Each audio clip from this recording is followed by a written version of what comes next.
Women in Print Alliance is dedicated to connecting, empowering, and advancing women in the printing industry. As part of Printing United Alliance, we're fostering a more inclusive future through advocacy, education, and networking opportunities that connect women across the entire industry. Join us as an individual to grow your career, expand your network, and access exclusive resources, or enroll your entire organization to show your commitment to supporting women in print. Become a member today at womeninprintalliance.org and help us shape the future of print. Welcome to Her Imprint, part of the Impressions Exchange. I'm Denise Gustafson, your host. This podcast celebrates the remarkable women who are transforming the printing industry.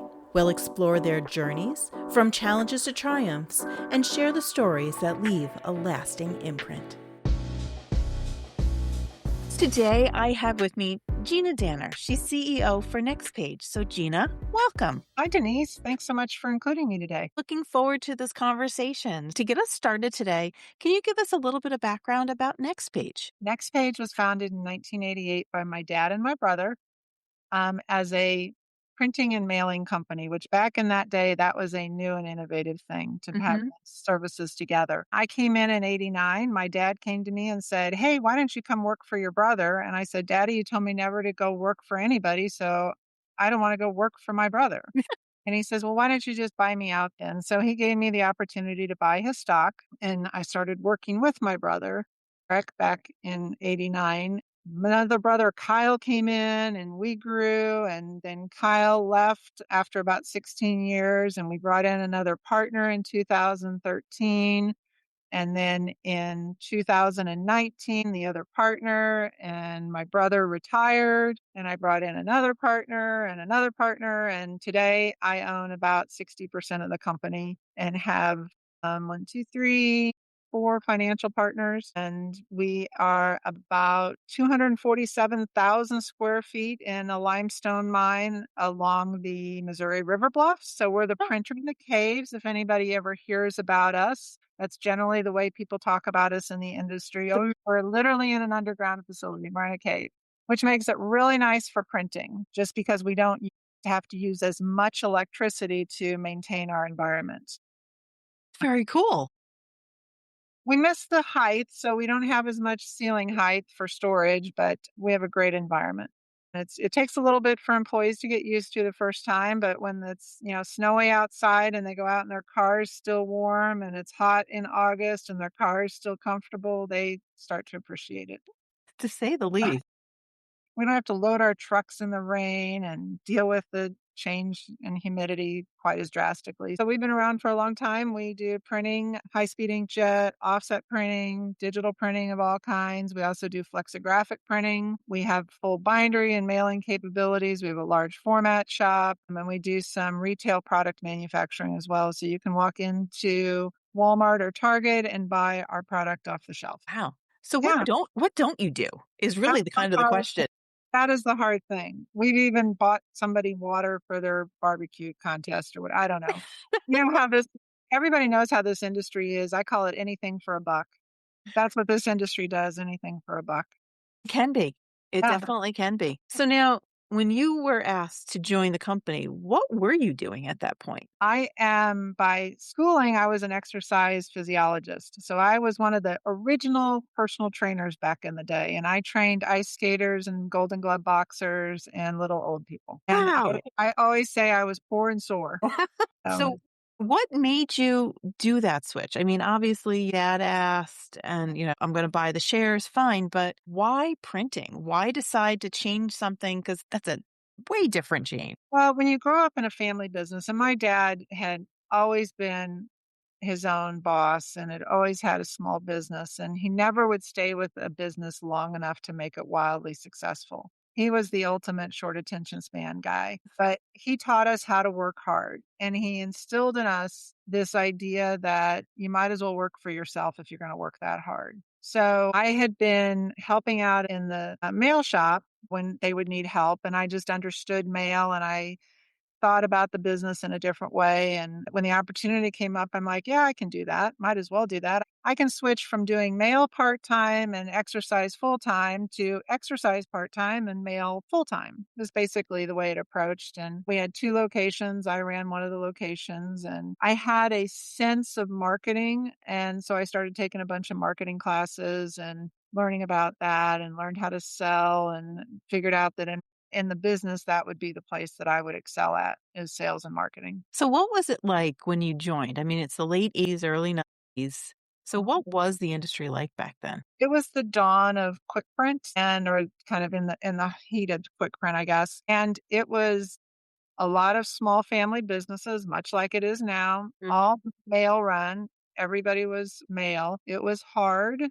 It's a hard industry. It was a lot of work at that point in time, still is, but the industry was growing fast. I mean, people made a lot of money at that point in time because there wasn't laser printers, there wasn't the Kinkos and the copy shops, there wasn't desktop printers at that point in time. So everything could take a week to a month to get done. This high speed world that we live in today didn't exist. I remember a story when back in that day, just talking about the male dominance of the industry at that point in time, is I was invited, heavily recruited to attend the Litho Craftsmen's Club of Kansas City. Very, very fancy, Oh. sounds And like. it was Yes. a recruiting event at a big country club downtown, and I was 27 years old, I guess, at the time, and got dressed up, and I'm like, "I'm gonna go do some networking with the industry," and I walked in and full of men smoking cigars, drinking scotch, and talking about the size of their presses. Literally, that's what it was. No women were in sight. Okay, I can deal with this. My dad raised a strong person. I can deal with this. So I'm trying to engage. Again, I was heavily recruited to attend, and nobody talked to me. No one.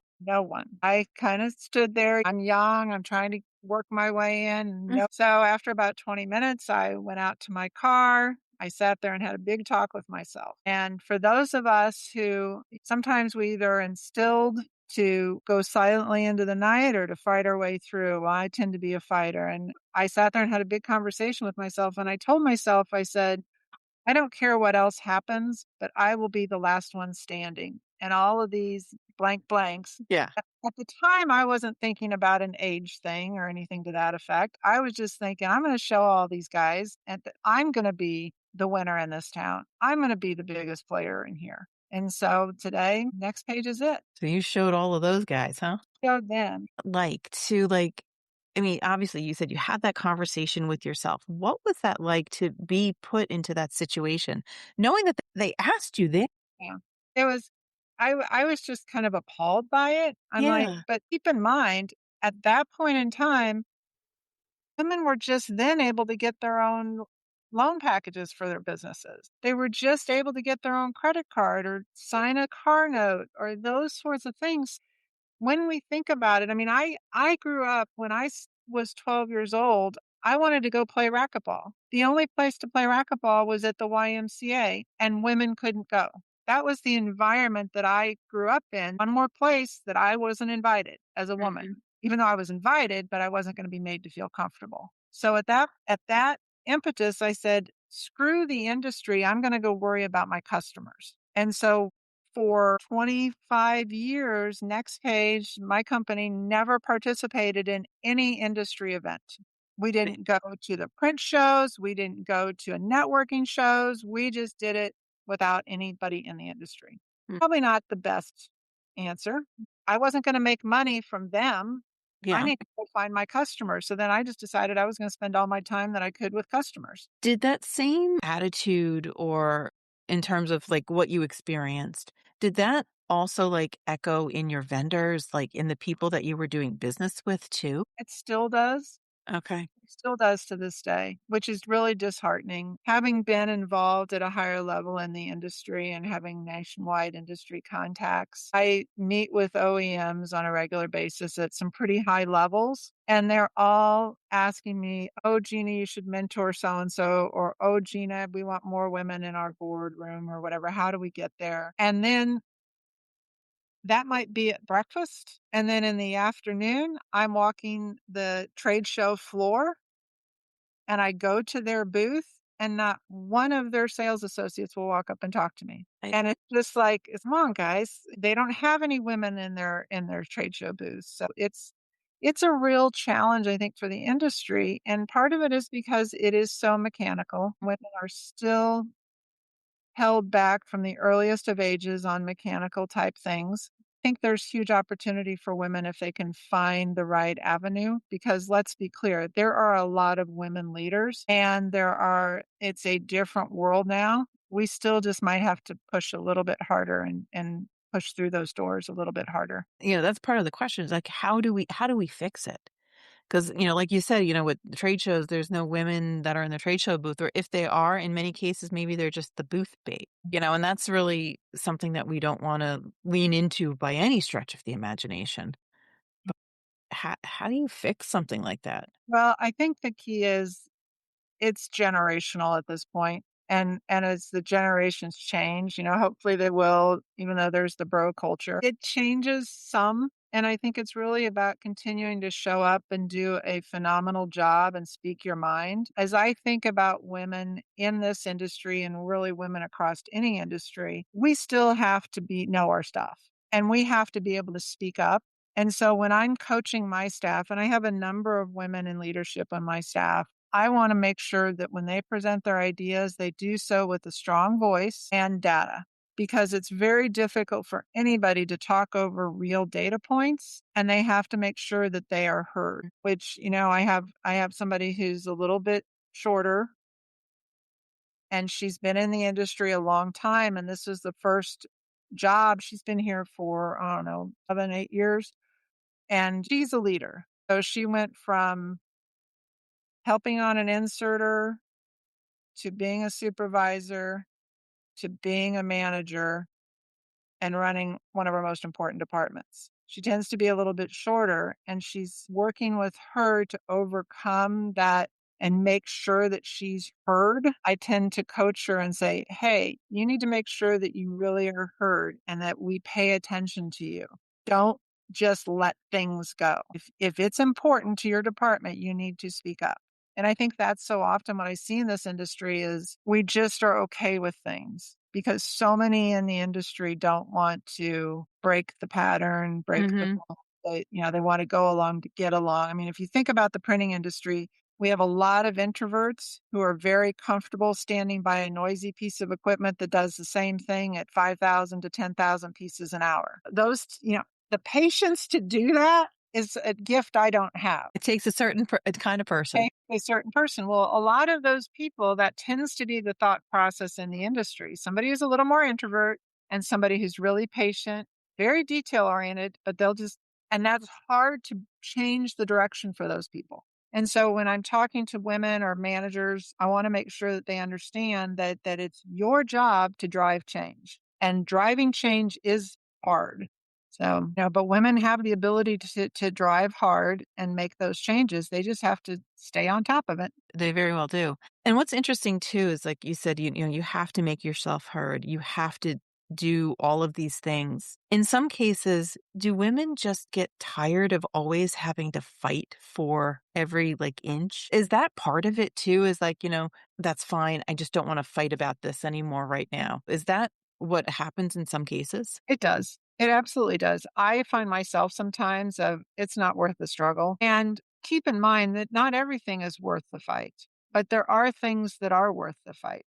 And so you figure out how to navigate your environment to affect the change needs to happen. I tend to be a pretty strong communicator and figuring out what people need and what their emotional connection is to whatever they're doing, which is something that women do better than most men from what I've seen, at least in this industry. So how do I help that person get their needs met? I spend a lot of energy circling the wagons and getting my people aligned one-on-one, so that then when it comes to everybody, then it's not a fight. So it does take a lot of energy. It does. I think anything that's worth it takes a lot of energy. And it's interesting too what you said about part of it is the industry itself. A lot of introverts. A lot of times we end up going through this is what's always worked. We rely on the tried and true methods. And in some cases, that goes to maybe the unintentional biases as well that we all come to the table with. because of society, because of other things. How do we get around some of that? That's a tough question, Denise. I think the key is understanding what's worth making that change on. I see a lot of women through all the mentoring I've done who, well, if they would make a phrase like, if they would just listen to me. And I remind them that communication and understanding is the responsibility of the one who wants to convey the idea. So, how you're going to get that idea or that message across is your responsibility. Nobody owes you to listen to you. You have to figure out how to entice them to listen to you. And as I think about career direction and all of the AI tools that are out there and how people are just scrambling to figure out what their career is going to be and how are they Mhm. going to survive, I still come back to the ability to communicate an idea in person cannot be replaced by AI. So when you think about knowing a topic and being able to communicate about it, that is AI proof. And that gives you the ability to lead a team. So I encourage people to attend speaker training. So Toastmasters, encourage them to talk to themselves and work out their thoughts and practice them. I encourage people to role play. My door is always open for a conversation and a role play. And everybody feels awkward about it. It's so awkward. It is awkward, but guess what? If that idea is worth conveying, then you owe it to the idea and to yourself to ensure you're conveying it in an accurate and an impactful manner. And it is AI proof. AI is not going to do that. No. AI is also not going to have the conversation that we're having right now. Right.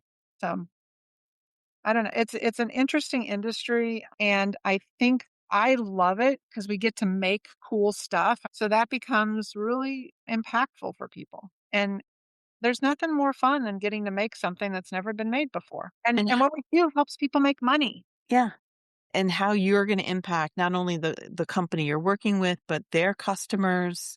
Sometimes it's hard to remember the impact that print has beyond the yes, we got jobs to do, we have this, but what's produced in print shops, it's so far reaching. Well, we're virtually almost as big as the car industry I in know.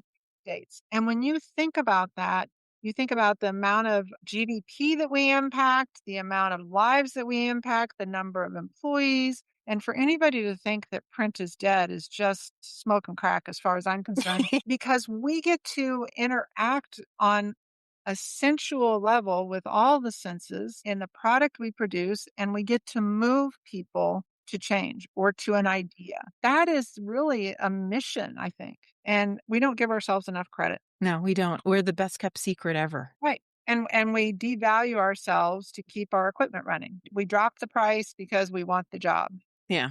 you know, instead of you need to pay me more.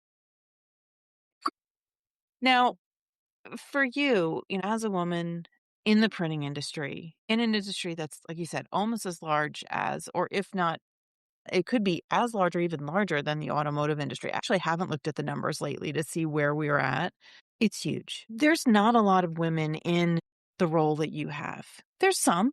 I mean, there's a growing number of women that are taking those C-suite roles. How important is it for women to be in those roles, to be in the C-suite, to be leading companies in this industry? Well, I think it's desperately important. Keep in mind that most printing companies are small businesses. They're closely family held organizations. It's likely that dad or granddad started the company. Maybe mom did. It goes to the kids. One of the kids happens to be the daughter, and they end up in that position. What is really important is what they do with that position once they're there. I think it's important that we have women in leadership no matter the industry, because women understand buyers. One, women are the buyers. Women still make the majority of buying decisions, and we have the ability to look at things from a broad perspective of the world. And because we are still challenged in society,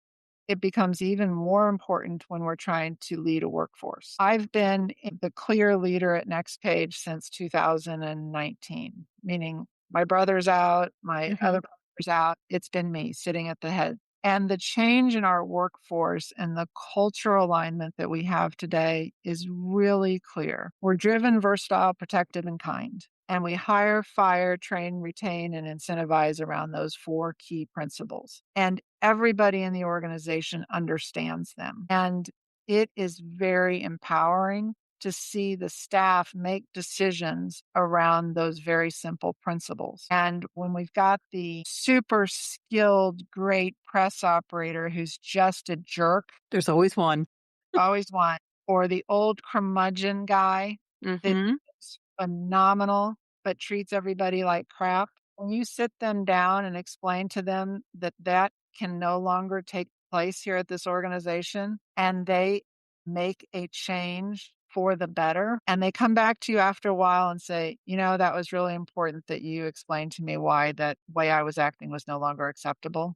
We have an old curmudgeon guy who's a phenomenal operator, and we would hire somebody young. They kept telling us, we got to get somebody young in here to train. We got to get somebody young in here to train. And then they would just berate that young kid. And it was like, you can't do that. You're the next one gone. And he finally realized, and he made the big change. And he's happier. He comes to work. He says he's happier. We've got some young people that are training now, and they're appreciating his style and he's appreciating their style. Those don't typically happen with male leadership.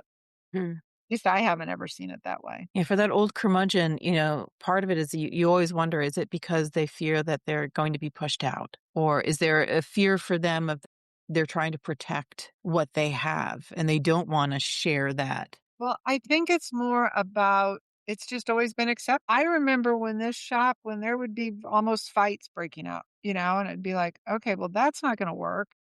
Fist fights in the press room, come on. I know that. And everybody would just be okay the next day and get along for a while and then move on. Well, when that's no longer acceptable and people either change or they leave, it becomes a much better work environment. I just think it was accepted for a long time. I mean, I know stories of brothers fighting on the roof of their building and threatening to throw one of them off. Owners, brother owners. So many small businesses do not have professional skills. The leadership was never professionally trained. And what I thought was really interesting is a few years ago, Life Touch, which had a big plant here in Kansas City and had been acquired by Shutterfly, they were large yearbook plant and photography printing plant. They closed the Kansas City plant, and we ended up getting a bunch of their employees. Okay.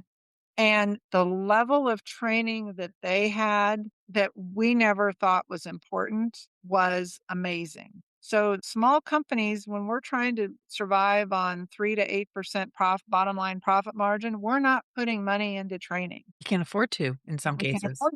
Yeah. So it's like, but what we missed by not training people along the way probably cost us more. So it's really interesting as we've gotten bigger. I always tell people, I said, you know, business was fun when we had about 30 people. When we got between 30 and 70, it was really, really hard work.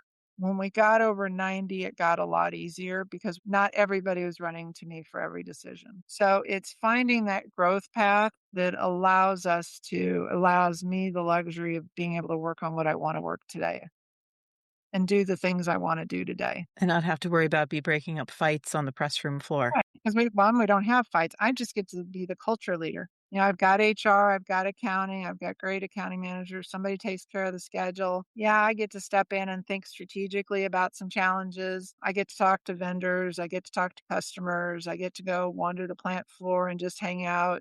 Nobody wants me doing the critical hard stuff anymore. What is the hardest thing you do today, right now? What's the hardest thing for you? Role. Thinking about the future of the company. I'm Okay. 61 years old.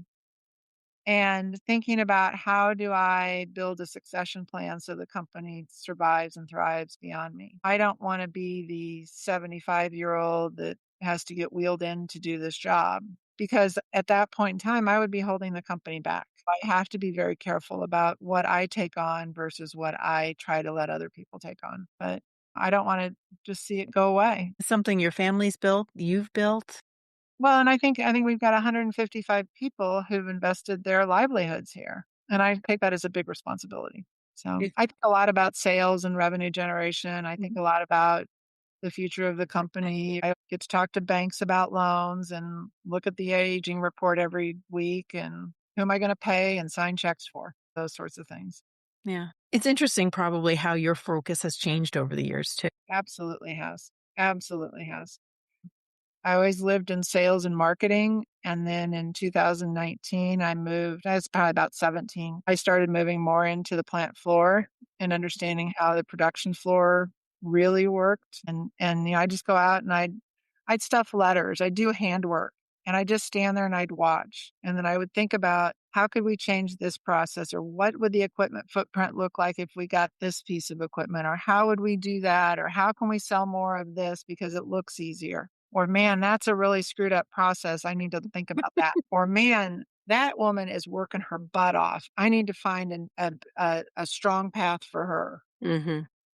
And that was the coolest thing. In 17, I went out and ran our mailing department for a while because we were failing, and somebody ended up in the hospital because they had something going health-wise. So I'm just like, I've got to go out because I'm tired of getting my butt handed to me by customers. So I just started running the mail department, and it taught me so much. And the other thing it did is it showed the staff that I would work my butt off for them, because I'd come in at 6 and I'd be there till 8, just working my tail off with them. And that was huge benefit for me. And they saw that I could do it and that I was in the fight with them. So don't be afraid to get dirty and get out there and do the work. It's a different conversation then, because you're out there on the floor with them. And when you ask them to do something, maybe it's a little something beyond, they're not as resistant at that point because they've had your example. Right. Well, they know that I would do it and they don't want me doing it. They know that's not the best use of my time. They know that if I stay in my office and do my thing, it's better for all of us. Exactly. So Mm, wrapping up, my favorite question that I ask of everybody okay. is, if you were just starting out in the industry today, knowing what you know now, so knowing your path, what you've been through, what advice would you give yourself if you were just starting? That's a good one. You should have alerted me to that one, Denise. No, it's more fun to spring it at the end.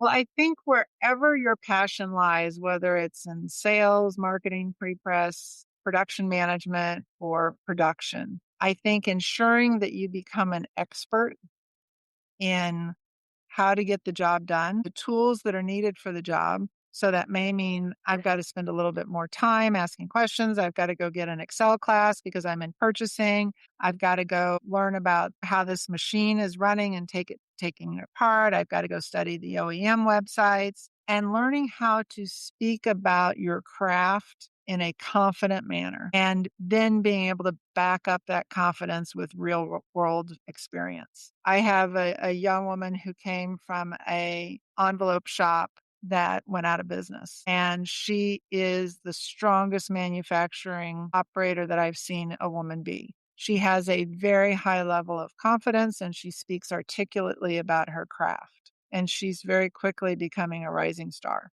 And that is awesome to see. And she is able to make a big impact for us. That's awesome. And the men that work with her respect her. It was interesting when she first came in, they were a little bit like, oh, she's a little cocky. I don't know. But she was able to back it up. And so that was really awesome to see. So Definitely is. be an expert. Decide that you're going to be an expert. If you're in customer service, be the best customer service person you can be. Be all over every project. Shine like a superstar. If you're in purchasing, show your boss and how you're going about things that you're going to save the company X amount of dollars, or better the supply chain, or diversify the vendor base for very clear reasons. If you're in pre-press, know every way to streamline pre-press, understand your software inside, outside, upside down, spend the extra time so that you can truly be that expert. Because if you're the expert and you produce the work and you hit the numbers, whatever those metrics are, it's really hard to get axed by AI. Very true. This industry, there's a ton of talk in the industry about AI. And yes, there's some areas it's going to have a big impact, but still, that impact's going to come a little bit slower in this industry. This industry is a slow industry to change. And trying to get that integrated in the right way and how it's going to be done, that's a whole different story. Yeah, I mean, we've been an early adopter of AI and we're still just finding the right path for it. I think robotics, if you understand robotics, if you're on the manufacturing floor or in the purchasing avenue, just really get your head around the impact that robotics can have on the plant floor. That's kind of my new thing that I'm kind of trying to focus on. Yeah, it's huge, and how it can save time and it could be more efficient and in some ways allow you to redeploy people to other things. Yeah. Whenever we take on an initiative, it's not so that we can cut staff, it's so that we can grow more. Yeah. And we protect jobs as much as we can around here. Grow more, do more, offer more things. Well, Gina, it was a pleasure to chat with you today. So thank you so much for taking some time with me. Absolutely. Thank you. Thank you for joining us on this journey to celebrate and amplify the voices of women in the printing industry. If you have a story to share or know someone whose journey deserves to be highlighted, we'd love to hear from you. Together, let's continue inspiring and empowering the next generation of leaders. Until next time, keep leaving your imprint. This is Her Imprint. See you soon.